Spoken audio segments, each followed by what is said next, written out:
Okay, good morning everyone, and thank you for joining us here today. My name is Rachel Maitland and I'm the Education Coordinator here at Sydney Olympic Park. Welcome to the Armoury Theatre and also to the 2014 Youth Eco Summit. In the theatre with us today we have Holroyd High School, Jasper Road Public School and Greystanes High School. And also a big shout out to those students joining us on live feed via YouTube. Today you will get to see the hard work and dedication that students from the Illawarra Grammar School have put into their World Parks Congress Fuse project. I'd now like to introduce Dan Nichols from the New South Wales National Parks and Wildlife Service, who will explain a bit more about the project and also introduce the students to you.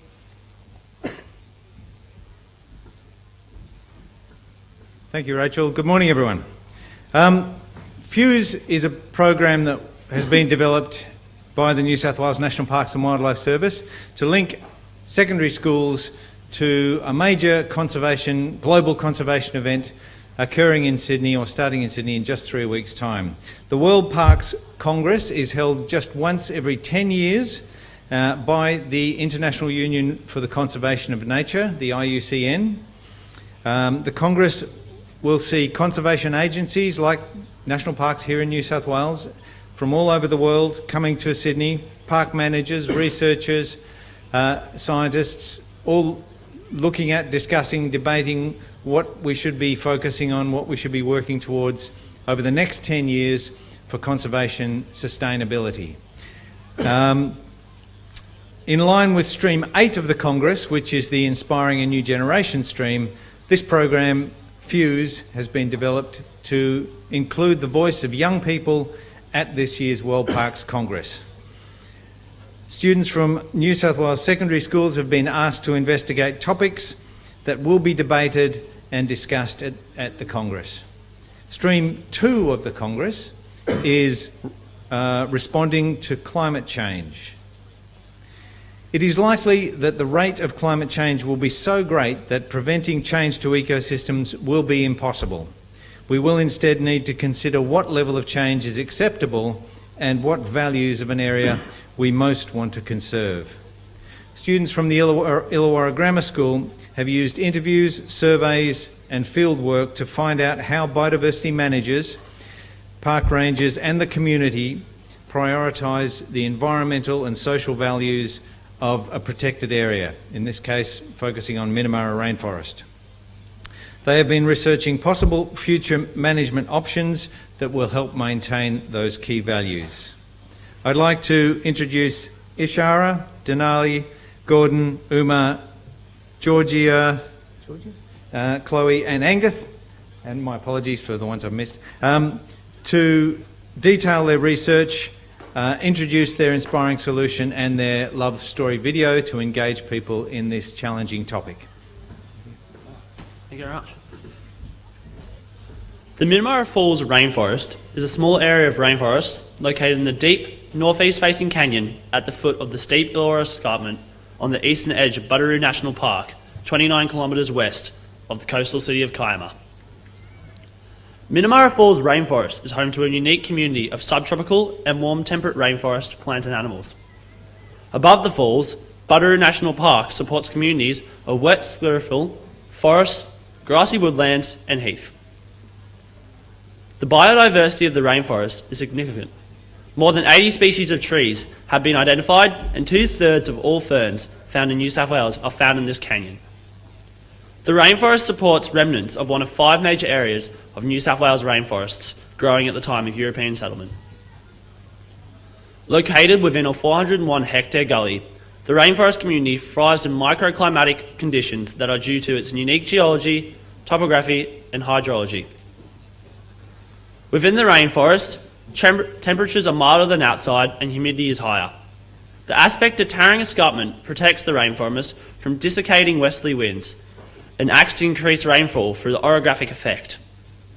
Rainfall inside the rainforest averages between 1,600 and 1,800 millimetres, while the coastal city of Kiama only gets an average 1,200 millimetres. The source of the Minnamurra River, the lifeblood of the rainforest, is Knights Hill. at an elevation of 709 metres at the top of the Illawarra Escarpment. The canyon that the rainforest occupies has been carved out of the Hawkesbury sandstone by millions of years of weathering and erosion that have created steep cliffs and a series of waterfalls. The Minamara River provides much of the moisture required by the subtropical plant species, but not only in the form of running water, but mist. Relative humidity readings in the rainforest are significantly higher than those outside of the canyon. On the day fieldwork was carried out, relative humidity inside the rainforest was 90%, and 200 metres down the road it was 60%. Minamara is the most southern limit for many of the plants found within the rainforest that is home to a range of vulnerable and endangered species. For example, the vulnerable waterfall greenwood orchid is found in the mist zone, clinging to cliff faces close to waterfalls, and the rare lesser creeping fern was found in the rainforest as recently as 2005. Fieldwork carried out within the rainforest revealed 4 distinctive layers of vegetation: the forest floor, shrubs, canopy, and emergence. Leaves of the trees are soft, broad-leafed, and evergreen. The trees are tall, and some have buttressed roots, and all strive for the light above the canopy. Rope-like vines are common, especially near watercourses and clearings. Ferns are prolific, especially in the wetter areas. Epiphytes are found perched on high branches, taking advantage of available light and moisture. The forest floor is covered in leaf litter, which decomposes to add rich nutrients to the soil. Soils are well-drained sandy loams. Minamara rainforest is a unique and valuable ecosystem. It's difficult to predict specific and exact impacts of climate change on a particular ecosystem such as Minamara rainforest. However, research suggests that for coastal areas in southeastern New South Wales, climate change will result in an increase in variation and seasonality of both temperature and rainfall. It is predicted that temperatures will increase in all seasons. In autumn, winter and spring, maximum daily temperatures will increase by between 2 to 3 degrees, and summer maximum daily temperatures will increase by between 1.5 to 2. Importantly, changes to the seasonality of rainfall need to be considered. It is predicted that summer rainfall will increase by between 20 to 50%, and autumn rainfall will increase by between 5 to 20%. Rainfall in winter isn't expected to change. These predictions indicate a trend to increased seasonality of rainfall. Rainforests depend on moist conditions all year round. Australia's climate is inherently variable. 2014 is a good example of how variable rainfall can be. A visit to the rainforest in July this year, after a prolonged dry period, revealed signs of stress, such as leaf fall, low flow rates in the river, and low levels of relative humidity. While increased temperatures of rainfall may at first be seen as positives for the rainforest, it needs to be remembered that this forest has evolved in relatively cooler and dry conditions, and less pronounced seasonal variation in average rainfall. The rainforest at Minamara is relatively small, and because most of the species there are at their most southern limit, it is inherently vulnerable to any change. Other associated impacts of climate change, such as the increased incidence of severe weather events and bushfires, could have significant impacts on the delicate functioning of the rainforest ecosystem at Minamara.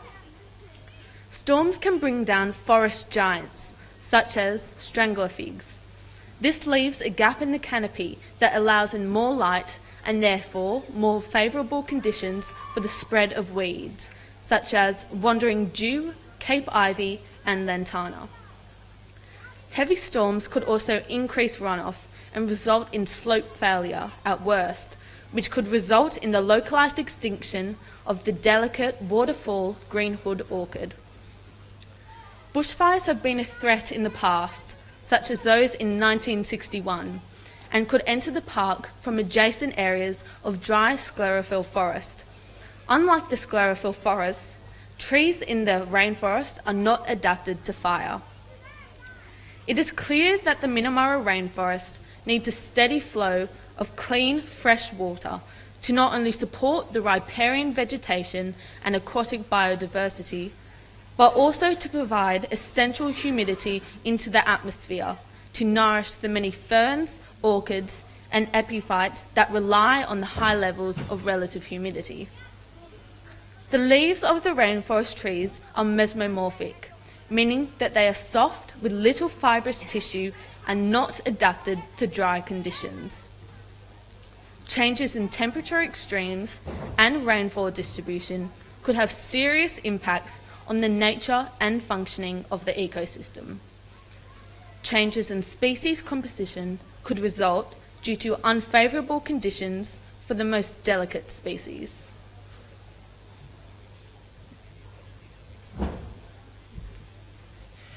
All rainforests have economic, recreational, educational, and scientific values.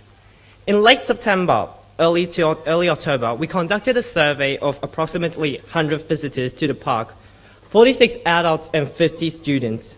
The majority of respondents of our survey came from the local area, followed by Sydney region, interstate, and small amount from overseas. A small amount of respondents had visited the rainforest more than 10 times, but for approximately 1/3 of respondents, this visit was their first. Students were aged between 7 to 16, and the majority of our adult respondents were aged between 29 to 59. It is clear that biodiversity is valued most by students and adults. Visiting the Minamara rainforest, adults visiting the Minamara rainforest. Students valued animal life in particular, even though they don't get to see much animal life other than lyrebirds, whose role is to turn over the soil in the search for invertebrates, such as beetles and worms. The following video shows how a lyrebird does that.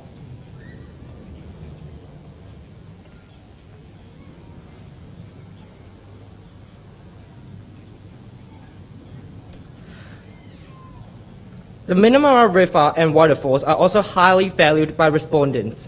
70% of respondents believe that human-induced climate change is occurring and that climate change will impact significantly on the things they value about the rainforest.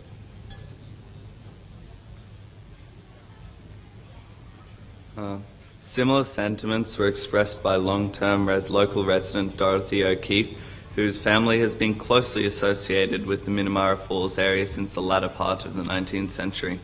Dorothy, however, believes that the current level of tourism to the rainforest is very unsustainable.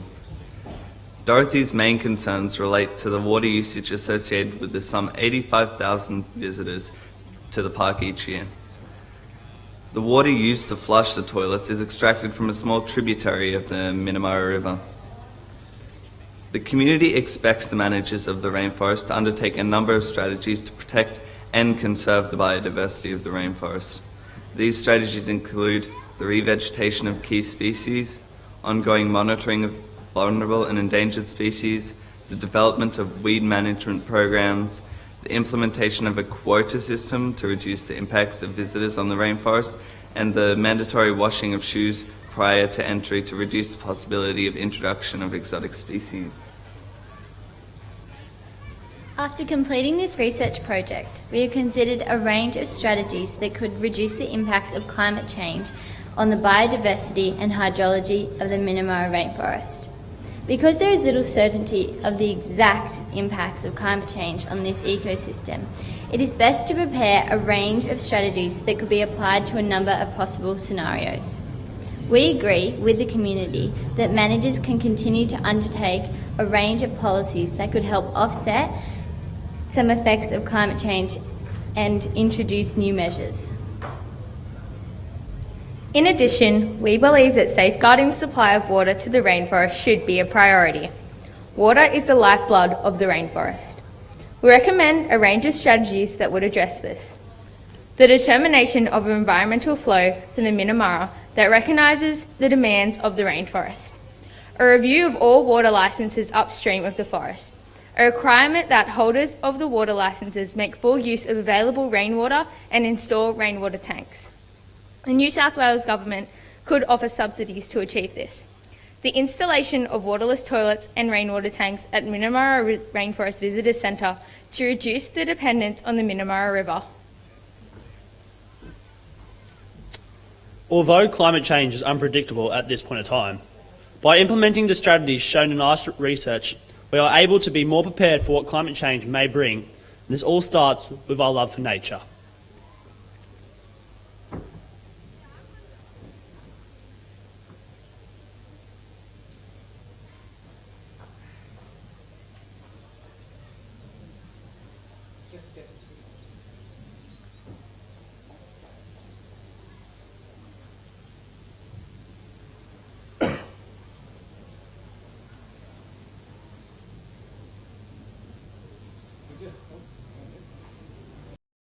Impacts of climate change by falling out of love with consumption and fall in love with nature.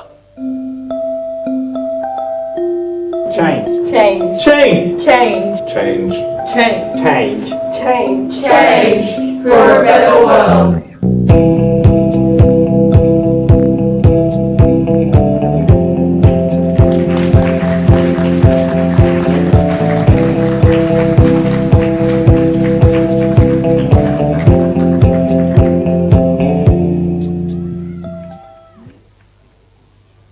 Okay, wow. Thank you very much for that really interesting and inspiring video and presentation, the Illawarra Grammar School.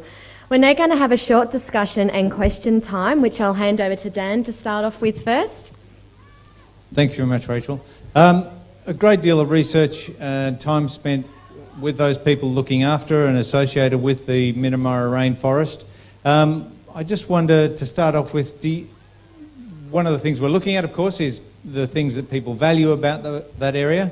Do you guys have any particular values, or have you, through this process, identified any particular part of that rainforest or elements of it that you've connected with, that you would say are most important to you?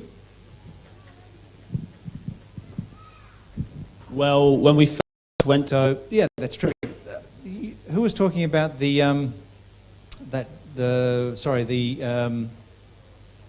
variation in rainfall, and particularly in July when you went to see it? Yeah. Yep, so in July, a couple of us went to the rainforest and we noticed that it looked very dry compared to previous visits. But in September when we visited, we noticed that it had been raining a couple of weeks before that, and you could see the difference in the aesthetic beauty of the rainforest. I was speaking with one of the people working down there, and they said through July they got 10% of the average rainfall in that period. So it was really a very unusual, and that's what you talked about, the variability that we can expect, the very greater variability. The managers there, the people you spoke to who are working with there, are their values, do you think, reflect the same as the community, or do they have different concerns and issues? Yeah, because considering that we surveyed over 100 people, that gives a broad range of values, and biodiversity was ranked as the highest, and especially considering that every day they're working there, they're experiencing what the rainforest experiences, I believe that would be ranked as equally as high, and maybe because they have more of a connection with it, they could value the other things slightly more than the other community, but overall I do believe that everyone, the whole community, has the same thing. I think we all value the same parts of the rainforest. I think it's just the way we choose to implement strategies of preserving it. We did speak to Dorothy, she had a very different strategy to ours. Hers was clearly just to not let the park be visited and let it preserve itself. However, we have thought of strategies of ways that we can all enjoy the rainforest and preserve it at the same time, which I thought was really different to see those two views of someone who enjoys it as much as we do, but they're a different way of preserving it. Yes, and I think, as you say, if it's water flows, then there are things that perhaps can be done to change, to maintain the water flows. And perhaps, is there someone... Any questions from the audience?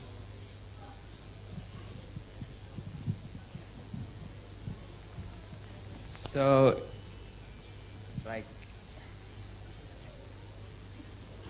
can't remember quite my question. So, in the areas that are protected, like there are protected characteristics that are valued, what do you find the most surprising and unexpected? Okay, so the most surprising through the survey, yes. Was there anything that you didn't expect people to express concern that was a surprise? That if we look after the species, then that will soon lead to the whole rainforest being looked after. So we've just got to start at the roots of the rainforest and what makes it so unique, and then we'll end up preserving it all. Another question?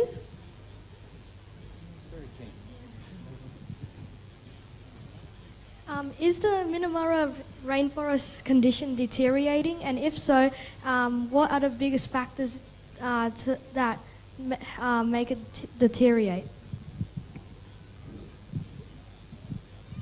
So when we went there in July, obviously there was, the conditions were dry, and the rainforest seemed very stressed and not as a typical rainforest should be.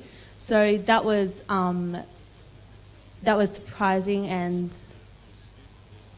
also as well, the water for the toilets is taken out of the river.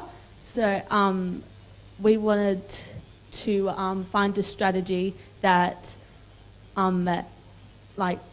helped that and solved that issue with the waterless toilets. Yes, the water, everybody around that area is using water from the river, and the water is what feeds the rainforest and keeps it there for us to enjoy. So if people are continuing to use the water, and as we said, 85,000 people a year are visiting and using the toilet blocks and things like that, it is going to deteriorate. So that's why we thought of waterless toilets, and even licences to use the river water may need to be implemented. Also, like we mentioned with storms, they actually take a lot out of the plant life, and because of that you can have huge openings in the canopies that bring in more sunlight, what can sometimes be a good thing if there's been a lot of rain lately, but like Denali said, we only had 10% in that July compared to other years, and that could also be a very bad thing for some plant life across the ground because they don't get as much sun if they get too much, but it'll obviously destroy the way they're going.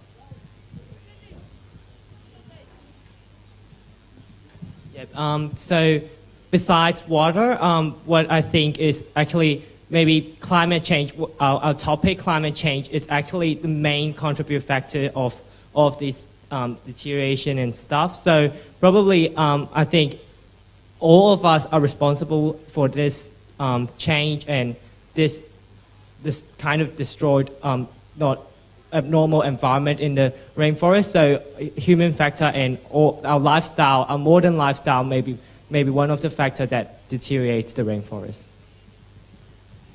Thank you very much. Please for the students from Illawarra Grammar School. Well done, guys.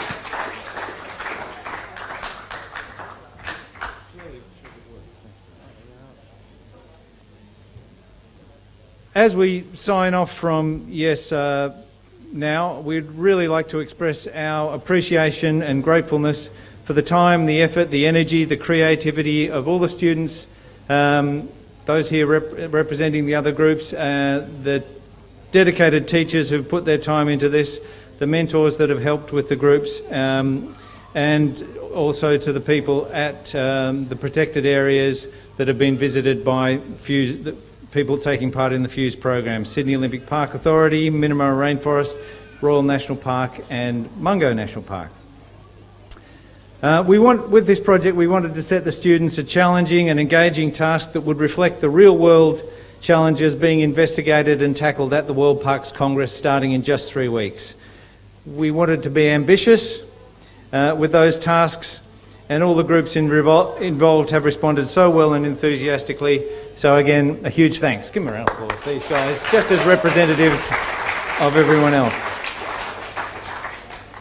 The good news is there's another chance to tell the story again. This time it will be to a global audience at the World Parks Congress in just a few weeks' time.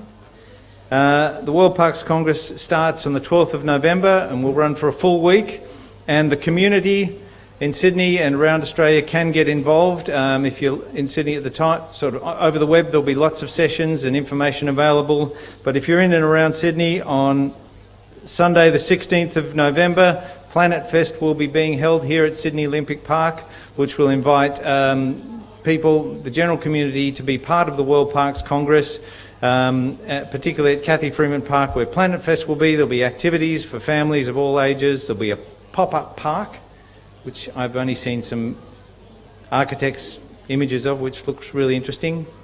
And inside the Congress exhibition spaces, there'll be displays and interactive information from national parks and conservation organisations from around the world. So if you have the opportunity, please get involved with the World Parks Congress. It'll be 10 years before the next one comes around. Thanks again. Thank you very much.